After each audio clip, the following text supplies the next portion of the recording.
5, 4, 3, 2, 1, 0. Hello and welcome to the Fighting Moose Podcast. I'm your host and narrator, Jason Hendrickson.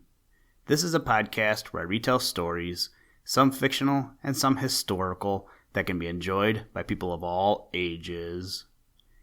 Today, we finish the book, The Adventures of Bobby Coon, written by our old friend, Thornton W. Burgess. It's always bittersweet coming to the end of a book because you never want it to end if it's a good book, and then you also have to find your next one. There are so many titles out there that you would think it would be easy to find a book, but sometimes I find it difficult.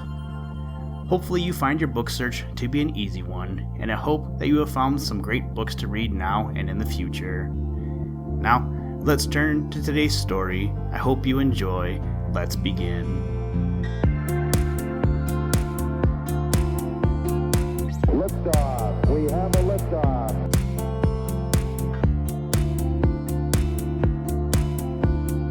We choose to go to the moon in this decade and do the other things, not because they are easy, but because they are hard.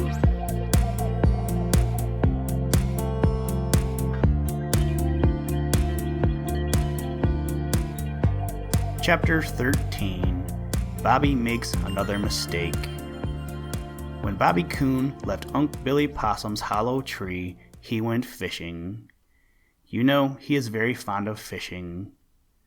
All night long he fished and played along the Laughing Brook, and when at last jolly, round, red Mr. Sun began his daily climb up in the blue, blue sky, Bobby was wet, tired, and sleepy, but he was happy. It did seem so good to be wandering about at his own sweet will in the beautiful green forest once more. It struck him now as rather a joke that he hadn't any house to go to. It was a long, long time since he had been without a home. "I've got to sleep somewhere," said Bobby, rubbing his eyes and yawning, "and the sooner I find a place, the better. I'm so sleepy now I can hardly keep my eyes open. Hello, there's a great big log over there. If it is hollow, it will be just the place for me." He marched straight over to the old log. It was big, very big, and to Bobby's great joy it was hollow, with an opening at one end. He was just going to crawl in when Peter Rabbit popped out from behind a tree. "Hello, Bobby Coon," cried Peter joyously. "Where have you been? I was over where you used to live and found your house gone, and I was afraid something dreadful had happened to you." "What did happen, and where have you been?" Now, tired and sleepy as he was, Bobby had to stop and talk for a few minutes. You see, Peter was the first of his friends Bobby had met to whom he could tell all the wonderful things that had happened to him, and he was fairly aching to tell someone.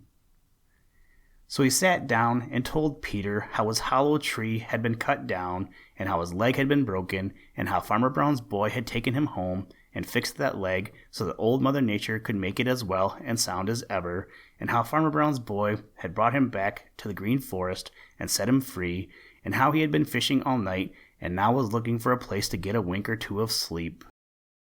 "Now, if you'll excuse me, Peter, I'm going to turn in for a nap," Bobby ended, and started to crawl in the end of the hollow log. "Oh," cried Peter, "oh, you mustn't go in there, Bobby." But Bobby didn't hear him, or if he did, he didn't heed. He kept right on and disappeared. A funny look crept over Peter's face, and presently he began to chuckle. "I think I'll wait a while and see what happens," said he. Inside that big hollow log, Bobby found it very dry and warm and comfortable. There was a bed of dry leaves there, and it looked very inviting. Now, ordinarily, Bobby would have examined the inside of that log very thoroughly before going to sleep, but he was so tired and sleepy that he didn't half look around. He didn't go to the farther end at all. He just dropped right down midway, curled up, and in no time at all was fast asleep. It was a mistake, a very great mistake, as Bobby was shortly to find out. Meanwhile, outside sat Peter Rabbit, although it was already past time for him to be home in the dear old briar patch. Chapter 14. Bobby finds out his mistake. If friend of yours a mistake makes, nor yet has found it out, I pray that when at last he does, ye will not be about. It is bad enough to find out for yourself that you have made a mistake, but to have other people know, it makes you feel a great deal worse. So the kindest thing that anyone can do when they know a friend has made a mistake and it is too late to warn them is to appear not to know of it at all. So it wasn't nice at all of Peter Rabbit to hang around watching the old hollow log into which Bobby Coon had crawled for a nap. Presently, Peter's long ears caught sounds from inside that hollow log.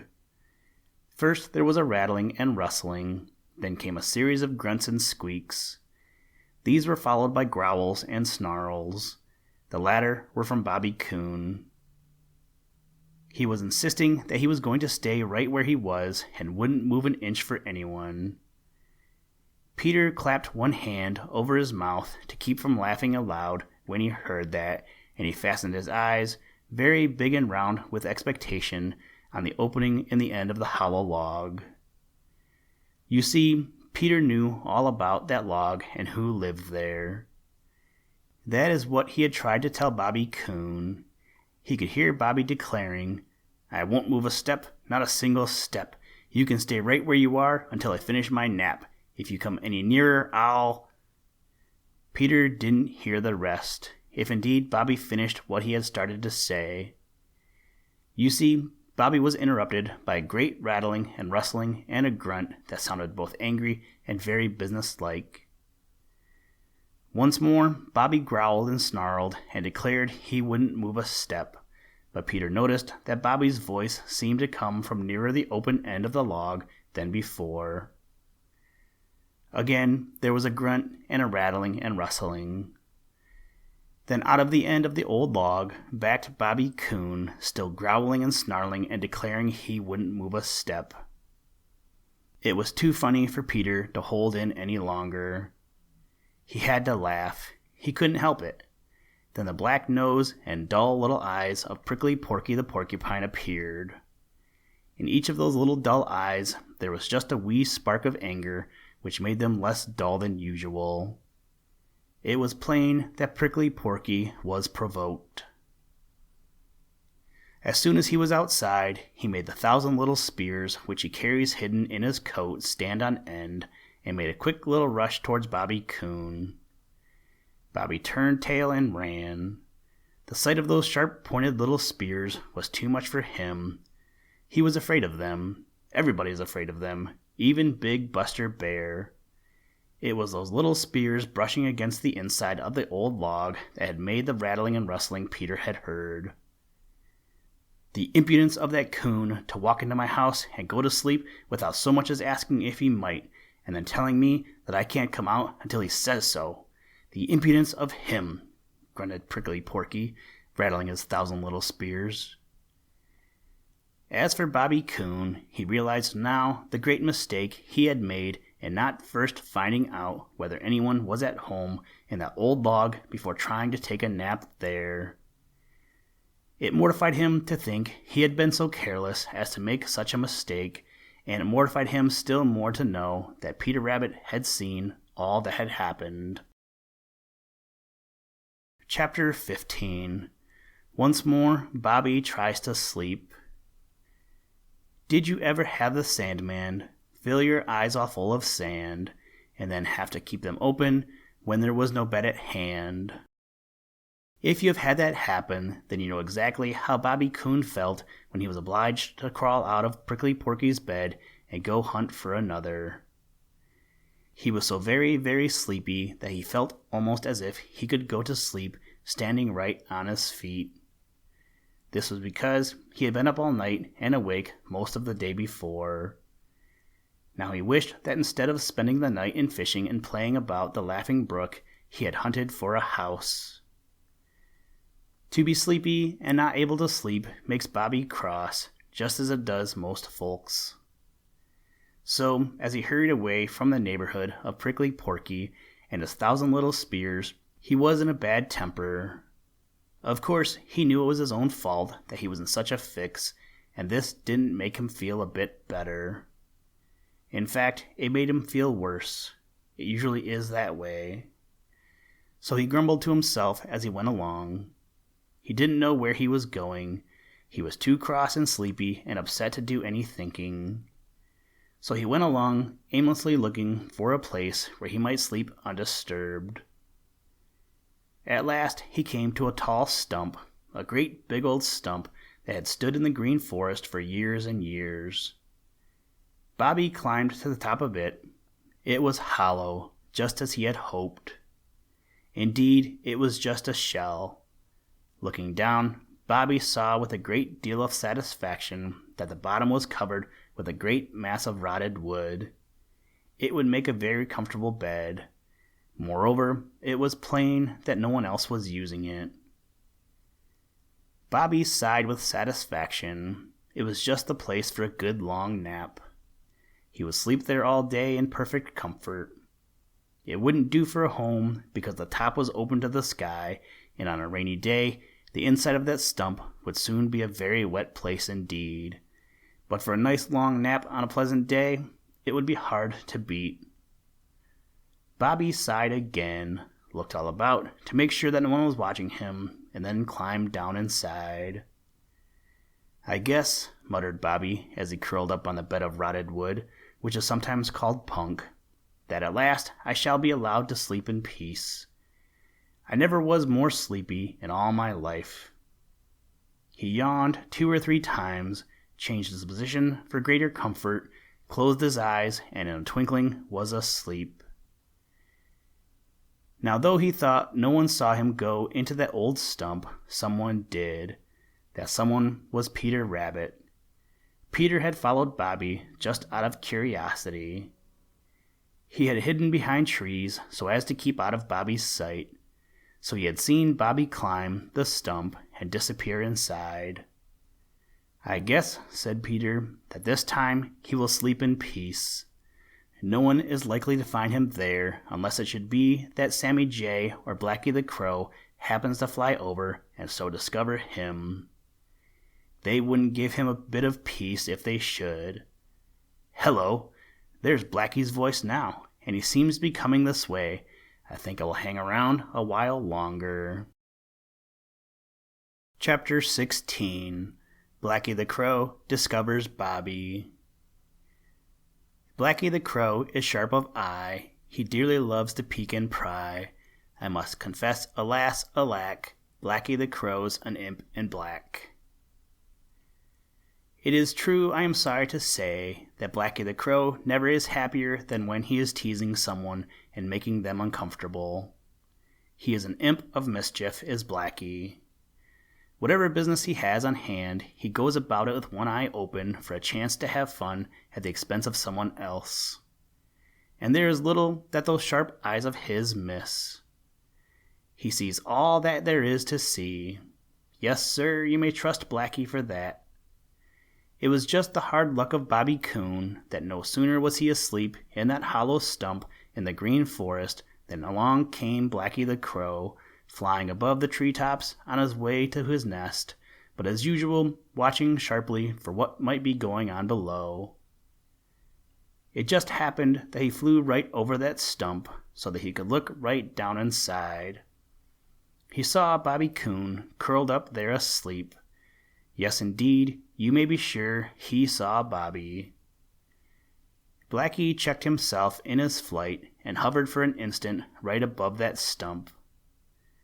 Mischief fairly danced in his sharp eyes. Then he turned and silently flew down and alighted on the edge of the old stump. For a few minutes he sat there, looking down at Bobby Coon. All the time he was chuckling to himself. Then he flew to the top of a tree and began to call with all his might. "Caw, caw, caw, caw, caw, caw," he called. "Caw, caw, caw." Almost right away he was answered, and presently from all directions came hurrying his friends and relatives. each one cawing at the top of his voice and asking Blackie what he had found. Blackie didn't tell them until the last one came hurrying up. Then he told them to go look in the old hollow stump. One after another, they flew over it, looking down, and one after another, they shouted with glee. Then, as many as could find a place on the edge of that old stump did so, while the others sat about in the trees or flew back and forth overhead, and all of them began to caw as hard as ever they could, such a racket as they made. Of course, Bobby Coon couldn't sleep. Certainly not. No one could have slept through that racket. He opened his eyes and looked up. He saw a ring of black heads looking down at him, and mischief fairly dancing in the sharp eyes watching him. The instant it was known that he was awake, the noise redoubled. Caw, caw, caw, caw, caw, caw, caw, caw, caw. Bobby drew back his lips and snarled, and at this his tormentors fairly shrieked with glee. Then Blackie dropped a little stick down on Bobby. Another crow did the same thing. Bobby scrambled to his feet and started to climb up. His tormentors took to the air and screamed louder than ever. Bobby stopped. What was the use of going up where they could get at him? They would pull his fur and make him most uncomfortable, and he knew he couldn't catch one of them to save him. He backed down and sat glaring up at them and telling them what dreadful things he would do to them if ever he should catch one of them. This delighted Blackie and his friends more than ever. They certainly were having great fun. Finally, Bobby did the wisest thing possible. He once more curled up and took no notice at all of the black imps. Of course, he couldn't go to sleep with such a racket going on, but he pretended to sleep. Now you know there is no fun in trying to tease one who wouldn't show he is teased. After a while, Blackie and his friends got tired of screaming. They had had their fun, and one by one they flew about their business until at last the green forest was as still could be. Bobby sighed thankfully and once more fell asleep. Listen, Tranquility Base here. The Eagle has landed. That's one small step for man, one giant leap for mankind.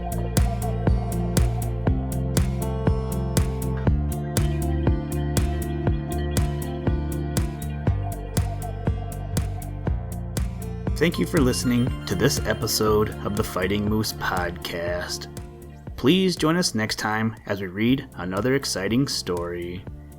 Today's music was provided by the artist Analog by Nature, and the audio clips were provided from NASA.